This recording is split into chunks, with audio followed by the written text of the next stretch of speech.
I have no idea where to begin. So, I'm Nada. Hi. After my dads and I talked, they decided to maybe letting me tell you guys a few things about what's going on could be healthy for me. Personally, I'm just hoping that maybe even if things go bad, I can help someone. Let's let them learn from my mistakes or something. To make things less annoying, I'm just gonna call them by their first names on here. I got 5,000 words, I'm not wasting half of them with Dad. And in case folks are wondering, my parents and I have a deal. We don't read each other's posts from here on anyway. Kurt said it was so I could share anything I wanted, but I'm pretty sure it was really because I said Dan sounded like a sad ghostbuster. I mean, this stuff with Crow, it's messed up, but all at the same time, a little cool. I don't mean the murders or Kurt getting hurt, by the way. He wasn't missing fingers, he had them. They were reattached. Dan is a little dramatic sometimes, but how many people could say they know monsters are real? I guess this is where I can say my pet monster, Crow, he loves to learn. I think that's why we get along so well, because I do. After a year of living with Crow, I've came up with a few rules. 1. I've got to keep my temper in check. 2. Television can be dangerous. 3. Crow needs to eat. 4. Always be up at 2 a.m. 5. Some things have to stay hidden from everyone for their safety. As far as what I know about him, he knows a lot, but I think he's young. I don't know if that means young for whatever he is, or just young, though. The doll is filled with something hot and almost rubbery. I call it squish. Crow can be hurt, but I don't think the squish inside can be destroyed, at least by anything I can find or was brave enough to use. Crow is the doll, and the more he learns, the more he can move. If you're wondering about what committed the murders, Crow explained it like this. The doll is like his head. The monster thing is like his body. The more we work together, the more of himself he could use, and the better he can use it. As far as him killing people and hurting my dad, I want to say it's messed me up. I want to try and keep my stuff light. I know Dan is gonna be all serious, but it feels like I have to not care in a way. That I have to accept this is part of my life now. Crow, I don't know. Sometimes I think he gets why he shouldn't do things. Other times I feel like it's just his leash. He can talk, but it takes a lot to understand. It's like listening to a crowd have an argument and trying to pick out one of the individual voices at a time. It's only been to me through Kurt and Dan says he's silent. Eventually, I'm going to get to how I lost Crow, but in the meantime, I thought of writing out my dumbass mistake is a bit much. So let's talk about why I always have to be up at 2 a.m. Crow, why are you looming? You know I hate night looming, I say, rolling over and looking at the clock. 1:45, 6 hours till school, and 4 till I have to get up. He stands beside my bed, shiny plastic eyes catching the light of my vintage LED clock. As his eyes focus, I see he's pointing at the corner of my room. I look, I don't see anything. It's too late for not making sense, Crow. Go to bed, I grumble, rolling over. I feel a hot, light finger's hand on my shoulder. I know Crow won't hurt me, but he can be really annoying when he wants something. I sit up, turn towards him. He keeps pointing towards the same corner. I get up and walk over, Crow following me silently. I'm confused as he walks right into the corner, like he's been given a timeout. He starts to mumble and whisper in a strange crowd that hates each other language softly. At first, the corner begins to get darker, then I can't really explain it, almost like the corner started folding in on itself. It looked like almost like a doorway, but every time I tried to focus on it, it would shift or change. Crow waves at me, asking me to go through. I have to believe Crow won't hurt me, and not just because the creepy old man told me to. See, I know this is all some kind of trap, but if I thought that all of it had no rules, that it would just was nothing more than a crazy old man killing me with a haunted toy, I couldn't keep doing this. So I trust him. I put on a pair of pants and a sweater and grabbed my overnight bag from the closet and put the Crow toy inside. Crow can follow me pretty far away from it, but I've never really tested how far. It feels cold. It doesn't hurt, but it starts to feel overwhelming. Thankfully, the trip through the doorway is over in a couple seconds. I look around and it's a store of some kind, but one that was abandoned a long time ago. I hear mice in the walls, smell piss, and see broken glass everywhere. I regret only grabbing my flip-flops. I slowly walk into a cracked yellowed window and look out. I'm in a town, but not one that I've ever seen before. Kinda sketchy area. Across the street, the only store open seems to keep Crow's attention. The Pale Snail, vintage video board and card games, bought and sold. Flashes from a neon sign glowing Happy Snail makes up for the bottom half of the sign. Okay, do you want me to get a Nintendo or something? I say, still trying to keep myself awake. Crow points toward the store. Crow, can we hurry this up? I ask. Crow then tells me things, a lot of which I'm not going to write here. It sounds dramatic, but here's the thing. Crow is my friend, and let's be real, he's a curse. And something I figured out that is part of this curse is for me to know things that nobody should. The kind of things that make you see the world differently. The kind of things that hurt to know. But one thing I will share with you guys is that Crow says spooky things. Well, most of them have either gotten into some form of business or have been caught and made it part of one. If you look hard enough, you can find these places. It doesn't have to be a big chain or some small blockbuster in Alaska. These places are all over every city in every country on Earth. Finding them and learning about them is one of the things Crow has to do. After an hour, I start to notice a pattern. The people coming in have a really high creepy factor.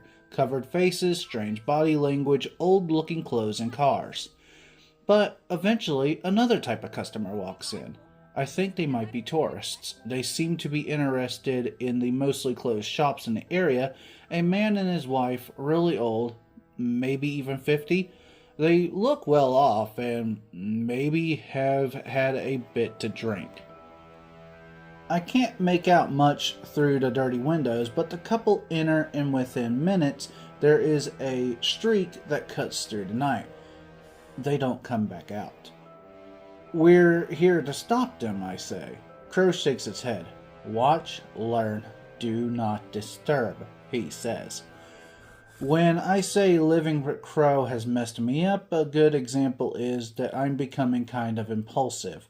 It's not like I'm doing it on purpose. I'm not looking to get hurt or attention, but I'm starting to feel like my life is going to be too short to worry about every little thing. Nope, I say simply.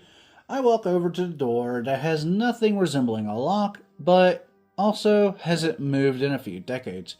Danger, death, use at own risk. I can tell Crow is serious by how slow and focused his speech is, but so am I. I pat the toy in my overnight bag. I've got you to protect me, I say boldly. The door cracks open enough, and I can squeeze through it. I march towards the neon light shop, feeling strong. The door opens and I hear a bell above me. As I walk in, even before the glass door closes, I smell the worst funk I've ever came across. There is blood, both on the floor and in the smell. It is overpowered by a toxic combination of sweat, fungus, and junk food. The air feels thick, almost greasy. I gag, my eyes watering. I feel a sense of wrong and evil here. Laughter, harsh and mocking. I blink, trying to see whoever finds this so funny. My vision starts to clear, and I'm already pulling out my cell phone, planning on dialing the police and spoiling whatever horror movie is going on here. It works for a moment. The next, an electric noise, and my phone is slightly smoking, useless piece of plastic. I don't know exactly what I was expecting, but what I see in front of me makes me feel small and weak. The collection of things leering at me, like I'm a piece of food, and make me see that I'm just a kid. They are all pale and vaguely person-shaped, but that's about what their similarities ended. On the far left side, sitting behind one of the many rotten food stands at card tables, was a tall, incredibly skinny thing. It wore a spoiled t-shirt that was white once, but now was a college of stains I couldn't begin to name. Its skin was rashes and pimples and small skittering insects moving between them. The next had clotted, greasy hair covering it to the elbows. It wears a sweatshirt. I can't make out the logo, and of a pair of khaki pants stiff with gore. My eyes widen as I see the hair twitch and lurch of its own accord. In the middle was a red, skinny, lumpen thing with eyes deader than crows. It moved in a way that seemed like something was controlling it from deep within the pile of scabs and rolls. The two on the far right were identical, short, gaunt, and with a horse's shoe-like rings of short brown hair. They moved like insects and spoke to each other in a strange, clicking kind of language. At the back of the store seemed to be a workshop of some kind. A trail of blood leading to it makes me think that it ended up being a final resting place for the tourists. And from this comes the last member of what I'm assuming is the world's most screwed up family. He looks normal, a total neck beard, mind you, with his anime boob dress shirt, cargo pants, and rat shit, but then I see his eyes. There is something there behind them, a kind of thing that Crow would probably know a lot about. What just came walking into my shop? Are you lost, little girl? The guy in the cringe pants say. He walks up to me, too close. I start to sweat. No, I know exactly where I am, I say, my voice shaking. I'm waiting for Crow. He should be right behind me. The entities behind the wild-eyed neckbeard start to get up. The reeking, cramped shop feels like it's closing in on me. He leans forward and takes in a huge breath, smelling me. You don't smell like anything I need to give a shit about. I'd say you're either brave or stupid. But let's face facts. You were born stupid with no possibility to change. The room bursts into laughter. The blob-shaped thing blocks the door. My heart is starting to hammer in my chest. I'm plenty mad. I'm scared as hell, and these things should be sending Crow into a frenzy. Stupid little girl, the impossibly tall zit rotten thing says from behind its more human-looking brother. I don't know what makes me say this out loud, but I regret it almost instantly. How tough could this possibly be, making you feel incel Jason Voorhees? I haven't even stopped talking when the man in the anime shirt punches me. I've been punched. I'm 12 and I have 2 dads. Things happen. But some kid on the playground is one thing. This guy, probably someone more than human, hits me full force. I've stopped hearing for a second, and my head bounces off the clouded glass case behind me. I don't get knocked out, but I blacked out long enough for me to drop to my hands and knees. Blood pours from my torn cheek, forming sludgy pools on the dusty floor. Then it hit me. Something I thought I understand. Crow isn't a gun. Some dangerous thing that can do good if someone is really smart and safe with it. His purpose is to mess with me, make my life worse. Friend or not, he's not predictable, he's not reliable, and there is so much I don't know about him. I'd be an idiot to think I'd figured him out by now. I'd struggled to my feet, and the twins each grab an arm. They click and snicker at each other as they go out from their way and knock me into the chairs and tables. What's your name, little female? I'm Kyle, the man with the haunted eyes say. Doesn't matter, I say, trying not to stop my head from spinning. I hate these things. I hate Crow, and most of all I hate my stupid self for thinking I was the special kid in some screwed up Harry Potter knockoff. I'm forced into a chair, my arms duct taped.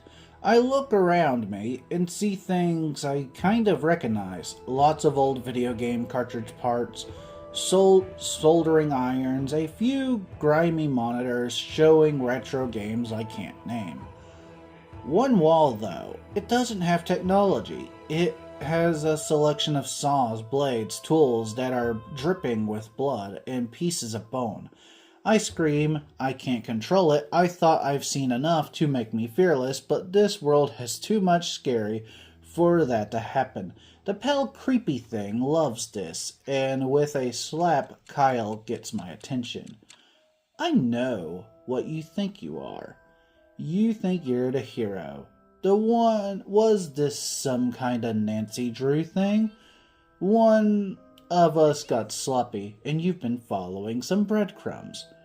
Or did you do some dark web ritual, see us and think you come here to put an end to it? You stupid little bitch. As Kyle talks, he walks over to a bench. He turns over a Bunsen burner. Above it is a small metal bulb with a long handle. Whatever's inside smells like coin soup. Do you know what we are? Of course you don't. You read a story about a cursed game or television, and you never ask who made it, who took it, and elevated it to something worthy of a legend.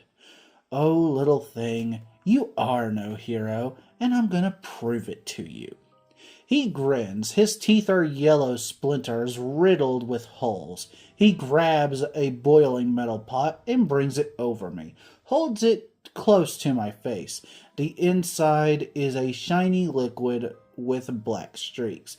The heat feels like it's going to it's giving me sunburn.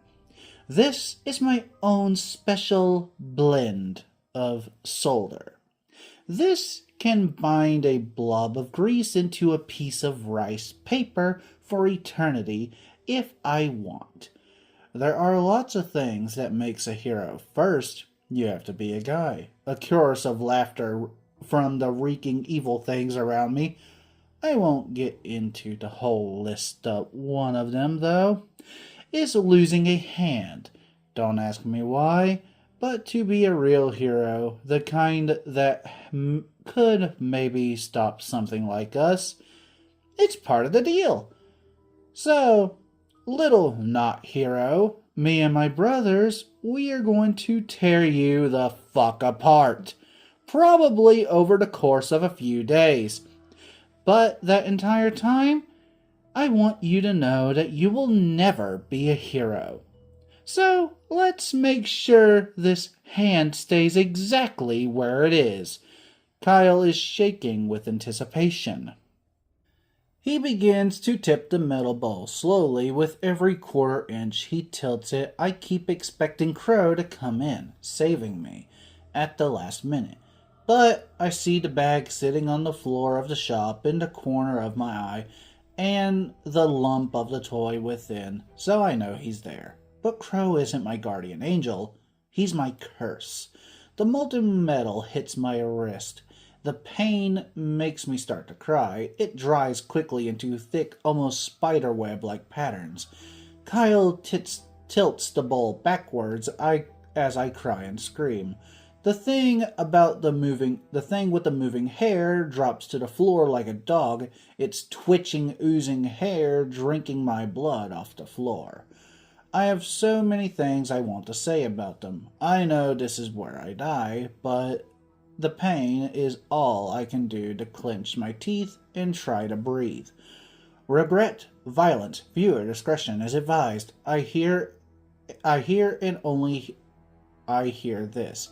Crow stands inside the bag of the shop, 7.5 feet, or felt skin, feathered arms, and claws that can cut bone. He walks silently towards me. The entities still haven't noticed. Kyle sniffs, then turns around quickly.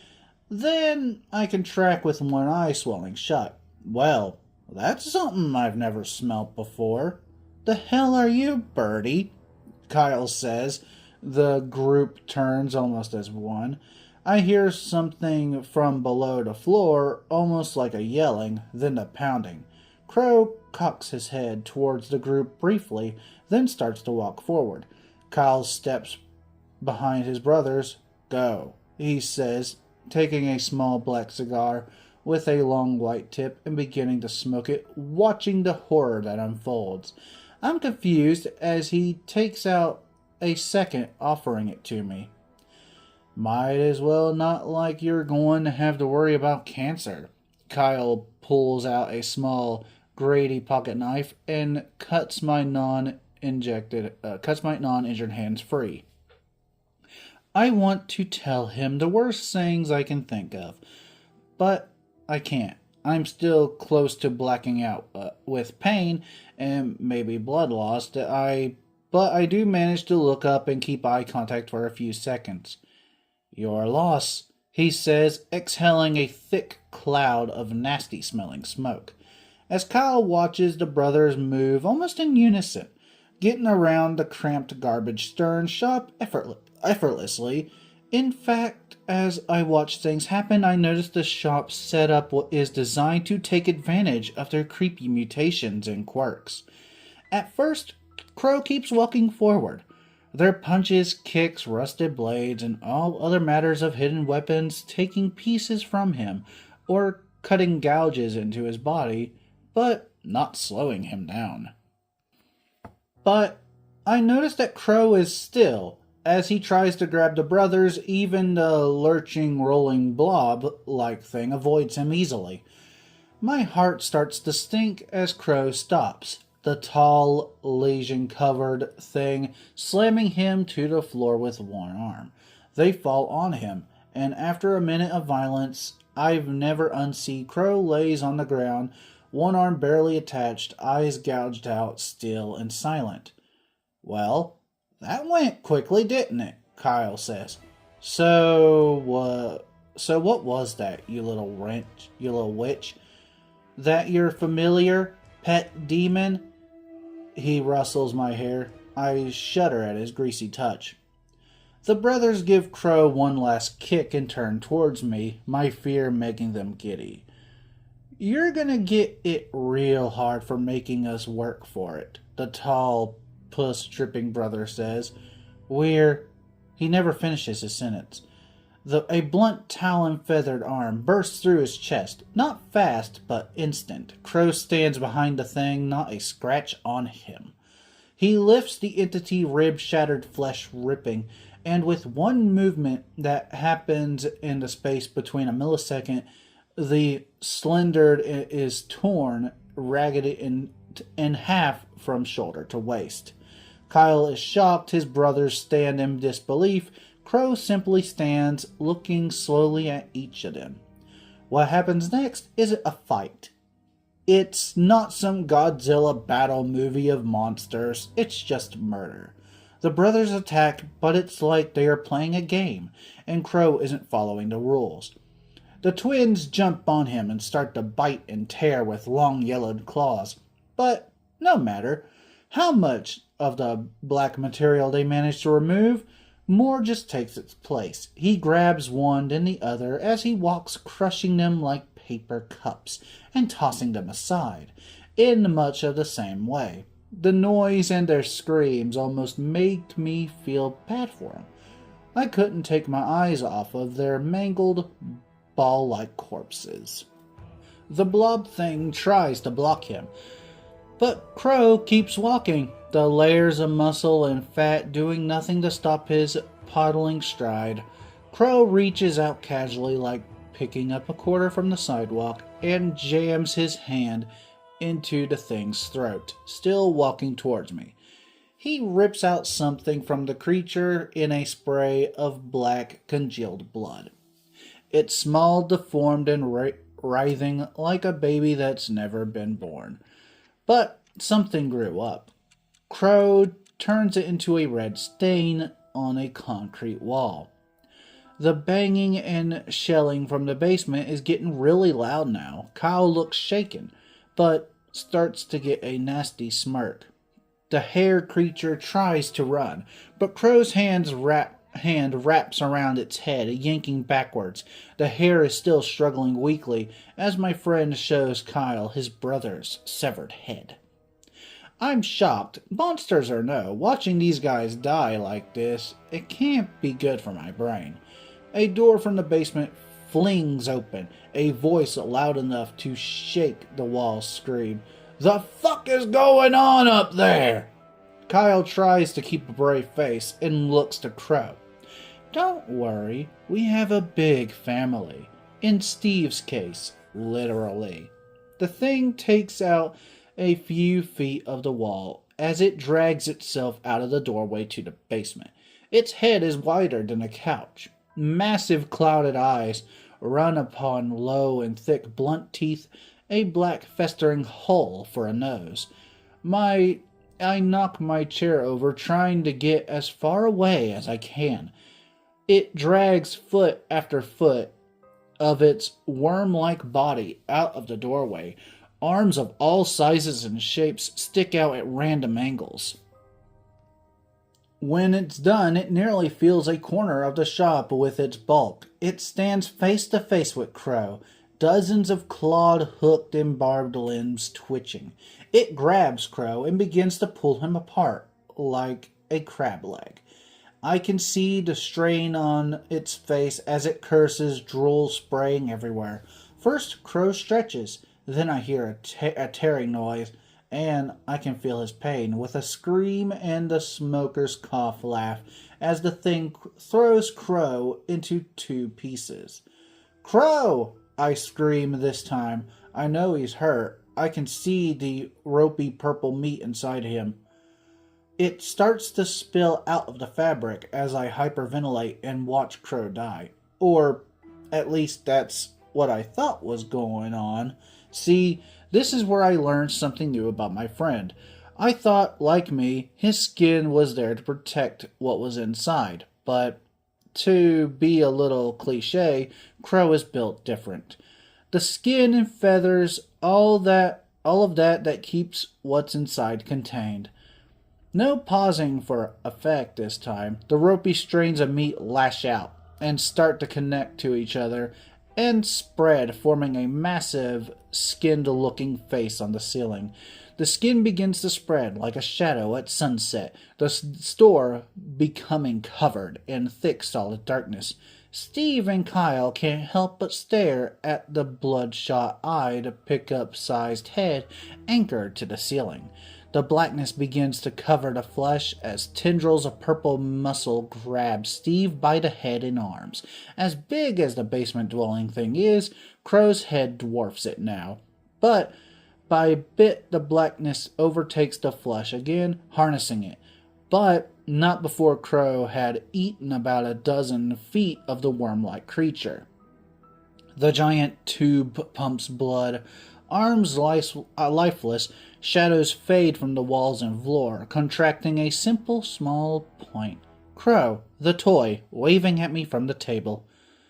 "You'll probably just want to let me go now," I say, almost passing out. That wild-eyed look is gone. Kyle is blank-eyed, shocked, humbled. He cuts me free and sitters to the back of the corner of his shop like a beaten dog. I didn't go to school that day, and when my parents asked how I got hurt, all I would say is crow things.